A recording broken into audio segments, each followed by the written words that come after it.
चिराग योजना कहीं ना कहीं प्रमोट कर रही है बच्चों को जो सोशली इकोनॉमिकली वीकर सेक्शन है इनको प्राइवेट स्कूलों की तरफ मोड़ने में। आप ये देखिए लगातार सरकारी स्कूल घटते जा रहे हैं, सरकारी स्कूलों में लगातार वैकेंसी घट रही हैं, बढ़ नहीं रही हैं। इन पिछले कुछ सालों में लगातार में सरकारी स्कूलों की संख्या मर्ज किए जा रहे हैं स्कूल। 1950 तक हम और चाइना बिल्कुल बराबर थे।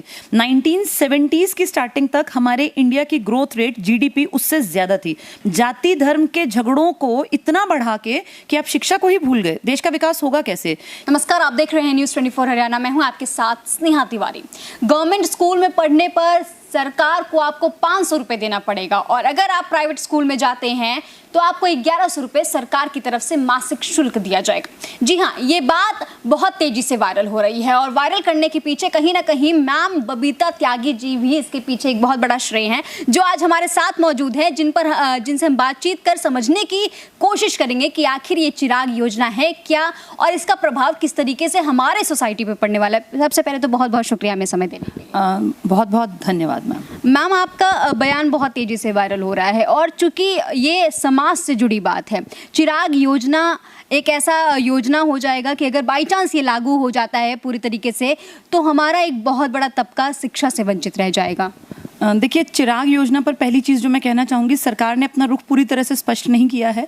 जितना हमें पता चला है ये अखबारों के माध्यम से पता चला है, क्योंकि फ्रंट पेज की न्यूज़ थी तो मैं क्लास में वैसे ही बच्चों के साथ डिस्कस कर रही थी। वो एक छोटी सी क्लिप बच्चों ने वो कहीं से उठा के, वो आजकल आप जानते हैं सोशल मीडिया का ज़माना है तो मुँह से कुछ निकला नहीं वो वायरल हो जाता है।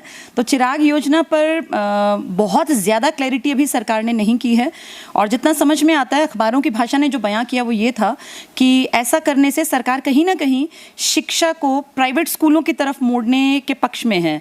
और सरकार को क्या ये लगता है कि उनके स्कूल में पढ़ाई अच्छी नहीं होती है? कुछ ना कुछ तो कारण है जो सरकार प्राइवेट स्कूलों की तरफ बच्चों का रुख करना चाहती है। हाँ, इसके तह में पहुंचने की जरूरत है कि कारण क्या है।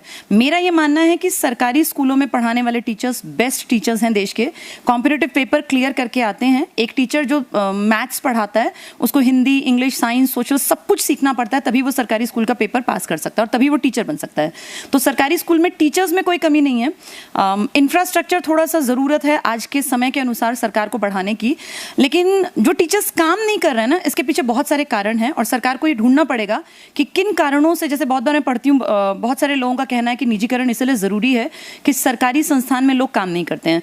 तो सरकारी संस्थान में लोग काम नहीं करते हैं, इसका ये ऑप्शन नहीं है कि सरकारी संस्थान बंद कर दिए जाएं। इसका ये तरीका होना चाहिए कि कारण ढूंढें कि भाई क्यों नहीं काम करते हैं और अगर ज़रूरत पड़े तो उनके ऊपर इस तरह से एक दबाव बनाया जाए कि उन्हें काम करना पड़े।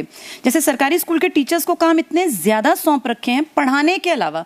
मैं खुद भी गवर्नमेंट स्कूल में 10-11 साल जॉब करके आई हूँ और मैं जानती हूँ कि मैंने 10-11 साल में ज़्यादातर लोगों के मुंह से यही सुना, अपने अधिकारियों के मुंह से भी, कि तुम कागजी काम पूरा रखो और पढ़ाना और ना पढ़ाना तो बच्चे उतना इंटरेस्ट लेते नहीं हैं क्योंकि गरीब घरों के बच्चे आते हैं। पर मेरा पर्सनली ये मानना है कि अगर उन गरीब बच्चों की तरफ भी टीचर्स ध्यान नहीं देंगे तो फिर इस देश का गरीब आदमी जाएगा कहाँ? उसका वैसे हर जगह शोषण हो रहा है। एक सवाल ये भी उठता है कि सरकारी स्कूलों की तरफ वही रुख करते हैं जिनकी आर्थिक तंगी होती है, तो 500 रुपए जो मासिक है वो ऐड ऑन किया जा रहा है सरकार द्वारा।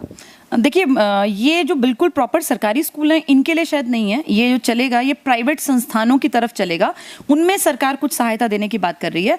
आरटीई ने शिक्षा को फ्री तो कर दिया, लेकिन एक बहुत बड़ी कमी ये है कि आज भी हमारे देश में जो ये एनडीपी, नो डिटेंशन पॉलिसी है, जिसके तहत 8वीं तक के बच्चों को हम फेल नहीं कर सकते हैं सरकारी स्कूल में, इस कारण बहुत सारे बच्चे पढ़ने में इंटरेस्ट नहीं लेते। पढ़ाई का स्तर धीरे धीरे धीरे पिछले 10-15 सालों में लगातार गिरता जा रहा है और इस गिरने के कारण ही लोग कहते हैं कि सरकारी स्कूल में पढ़ाने का फायदा क्या है, टीचर्स सैलरी बहुत मोटी लेते हैं और पढ़ाते नहीं हैं।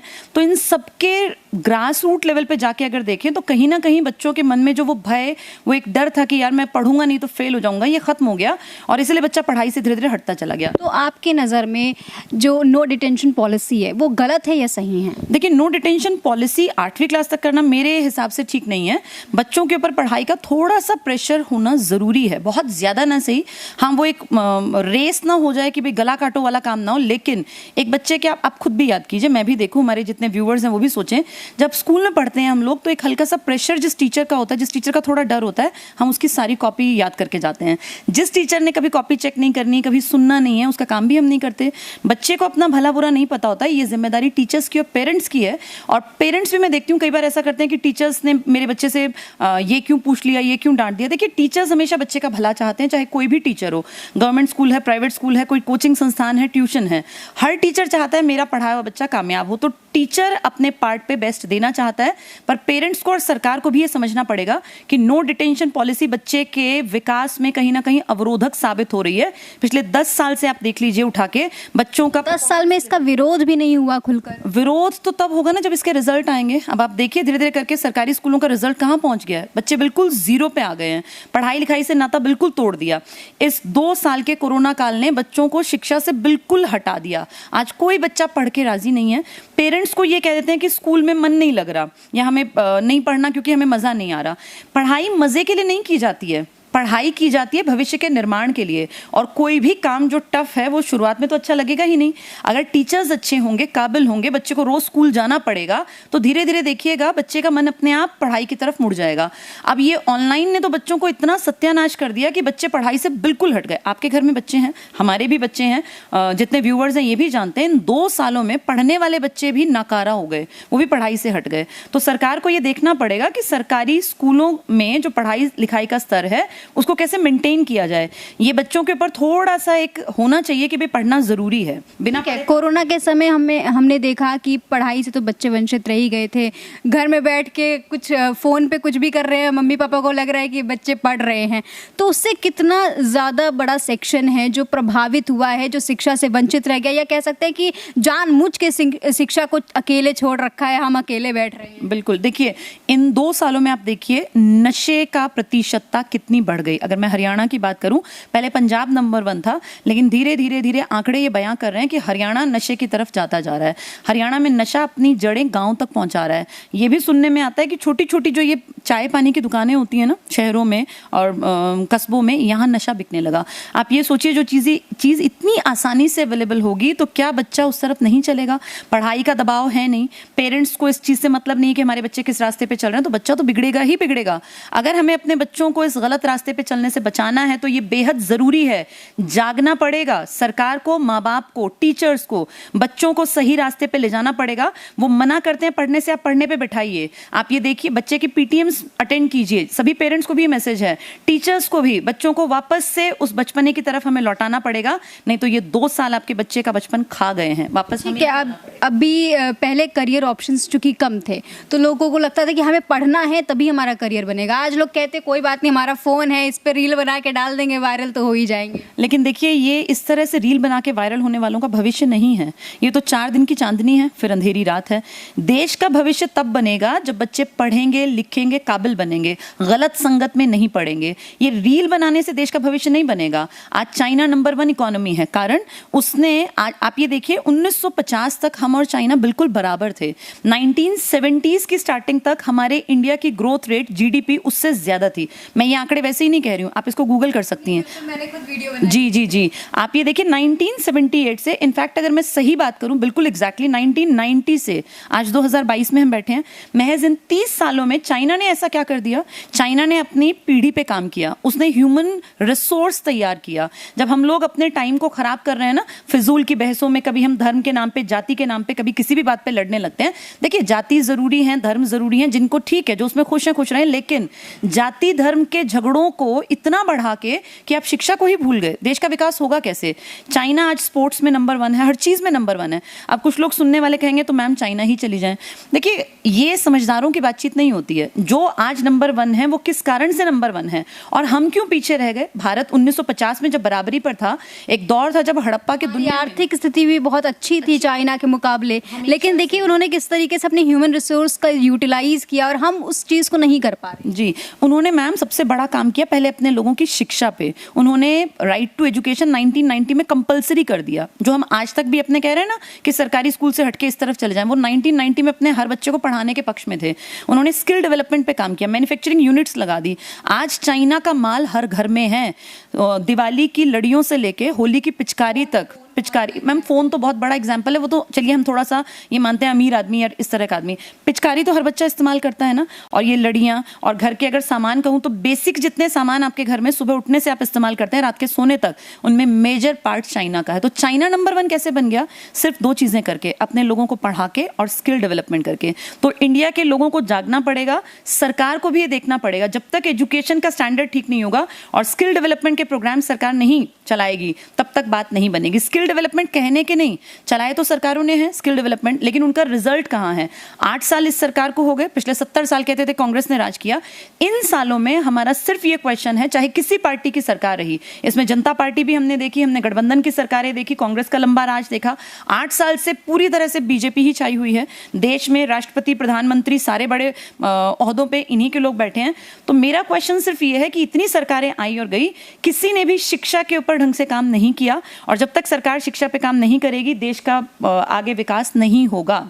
चूँकि हमने शुरू किया था चिराग योजना से, चिराग योजना को चूँकि जनता को समझाना ज़रूरी है, चिराग योजना किस तरीके से गलत है और किस तरीके का प्रभाव डालेगी हमारे समाज पर? देखिए, सरकार ने भी इस चीज़ को बहुत अच्छी तरह से क्लियर नहीं किया है, तो इस पे बहुत कुछ कहना तो पॉसिबल नहीं है, लेकिन इतना जितना मुझे अखबारों से समझ में आया, चिराग योजना कहीं ना कहीं प्रमोट कर रही है बच्चों को, जो सोशली इकोनॉमिकली वीकर सेक्शन है, इनको प्राइवेट स्कूलों की तरफ मोड़ने में। एक समय ऐसा तो नहीं आएगा कि हमारे जो पेरेंट्स हैं वो कहेंगे कि बेटा पढ़ना वढ़ना छोड़ दो क्योंकि मैं तो अफोर्ड नहीं कर पा रहा? बिल्कुल यही तो प्रॉब्लम है मैम। अगर आज हम देखें प्राइवेट स्कूल को, सरकार कह रही है कि हम 1100 रुपये भर देंगे, बचा हुआ आप दे दीजिएगा। मान लीजिए 2000 फीस है, तो माँ बाप थोड़ा सा लालच करेंगे, सोचेंगे यार प्राइवेट में बच्चा पढ़ लेगा, 1100 तो सरकार देगी। लेकिन 4 साल 5 साल बाद जब सरकारें बदलेंगी और आने वाली सरकार कहेगी कि हम ये सब्सिडी या इस तरह की चीजें नहीं देंगे, तब कहाँ जाएंगे माँ बाप? तब मजदूर का बेटा, किसान की बेटी, ये डेली वेजर्स के बच्चे कहाँ पढ़ेंगे? तब तक क्या होगा? सरकारी स्कूलों पर ताले लग जाएंगे। आप ये देखिए, लगातार सरकारी स्कूल घटते जा रहे हैं, सरकारी स्कूलों में लगातार वैकेंसी घट रही हैं, बढ़ नहीं रही हैं। इन पिछले कुछ सालों में लगातार में सरकारी स्कूलों की संख्या मर्ज किए जा रहे हैं स्कूल। तो आने वाले समय में दिक्कत आपको और हमें उतनी नहीं होनी जितनी उस गरीब आदमी को होनी है जो रेहड़ी लगाता है, जो बेचारा डेली वेजर है। आने वाली पीढ़ियां उसकी पढ़ेंगी नहीं तो भारत कैसे आगे बढ़ेगा? बीपीएल परिवारों का क्या होगा? तो मुझे ऐसा लगता है सरकार को जरूर से भी जरूर इस पर कोई ठोस कदम उठाना चाहिए, और सरकार कोई भी प्रोजेक्ट जब लॉन्च करती है तो उसको बहुत अच्छे तरीके से क्लियर करे, ताकि जनता को पता चले कि हमारे, अब देखिए किसान आंदोलन हुआ, किसान आंदोलन में भी यही दिक्कत थी, क्लैरिटी नहीं थी सरकार की। इस योजना में भी सरकार ने क्लैरिटी नहीं दी है कि सरकार क्या करने जा रही है। अखबारों की भाषा जितनी समझ में आती है उससे लगता है कि शिक्षा का हनन होना ही होना है।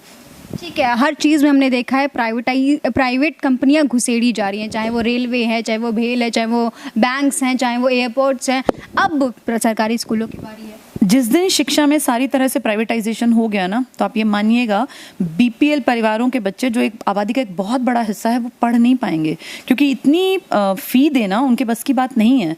सरकार जो सरकारी अस्पताल चलाती है, इसमें बहुत गरीब आदमी जाता है, इसमें वो नहीं जाता जिसके घर में गाड़ी खड़ी है।